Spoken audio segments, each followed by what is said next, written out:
தாய் தமிழ் உறவுகளுக்கு வணக்கம். சிறையில் இருக்கும் முன்னாள் அமைச்சரின் கட்சி பதவி பறிப்பு. சிறையில் இருக்கும் முன்னாள் அமைச்சரின் கட்சி பதவி பறிப்பு என்ற தலைப்பில் இந்த காணொளியை காண்கின்றோம். தமிழக முன்னாள் அமைச்சர் செந்தில் பாலாஜி. இவர் ஜெயலலிதா அமைச்சரவையில் அமைச்சராக இருந்தார். 2021ஆம் ஆண்டு நடைபெற்ற தமிழக சட்டப்பேரவைத் தேர்தலில் கரூர் தொகுதியில் போட்டியிட்டு வெற்றி பெற்றார். மதுவிலக்கு மற்றும் மின்சாரத்துறை அமைச்சராக ஸ்டாலின் அமைச்சரவையில் பொறுப்பேற்றார். ஆனால் அமலாக்கத்துறை அதிகாரிகளால் கைது செய்யப்பட்டு தற்பொழுது ஒரு வருடத்துக்கு மேலாக சென்னை புழல் சிறையில் அடைக்கப்பட்டுள்ளார். இந்த சூழ்நிலையில் தன்னுடைய அமைச்சர் பதவியை அவர் ராஜினாமா செய்துவிட்டார். ஏறத்தாழ ஓராண்டு காலமாக சிறையில் உள்ளார். ஜாமீன் கேட்கிறார், ஆனால் ஜாமீன் கிடைத்த பாடில்லை. இந்த சூழ்நிலையில் அவர் கட்சி ஜாமீன் கிடைத்து வெளியே வந்த பிறகு அவருக்கு கட்சியில் முக்கியத்துவம் கொடுக்கலாம் என்று அனைவரும் கருதினர். ஆனால் தற்பொழுது சிறையில் இருக்கும் பொழுதே அவருடைய கட்சி பதவிக்கும் வேட்டு வைத்துள்ளனர் திமுகவினர்.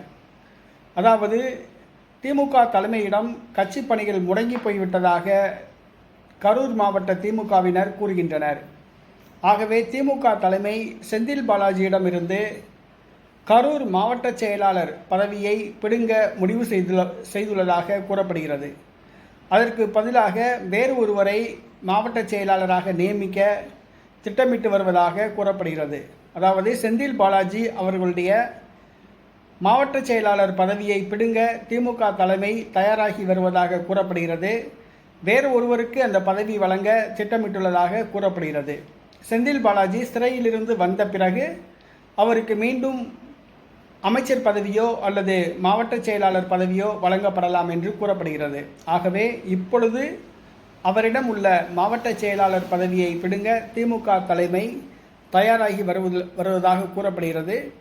விக்கிரவாண்டி இடைத்தேர்தல் முடிந்த பின்பு இந்த கேள்விக்கு பதில் கிடைத்துவிடும் என்று திமுகவினர் கூறுகின்றனர். அதாவது விக்கிரவாண்டி தேர்தல் முடிந்த பின்பு கரூர் செந்தில் பாலாஜி அவர்களுடைய மாவட்ட செயலாளர் பதவி பிடுங்கப்படும் என்று கூறப்படுகிறது. இது செந்தில் பாலாஜி ஆதரவாளர்களுக்கு அதிர்ச்சியை தருகிறது.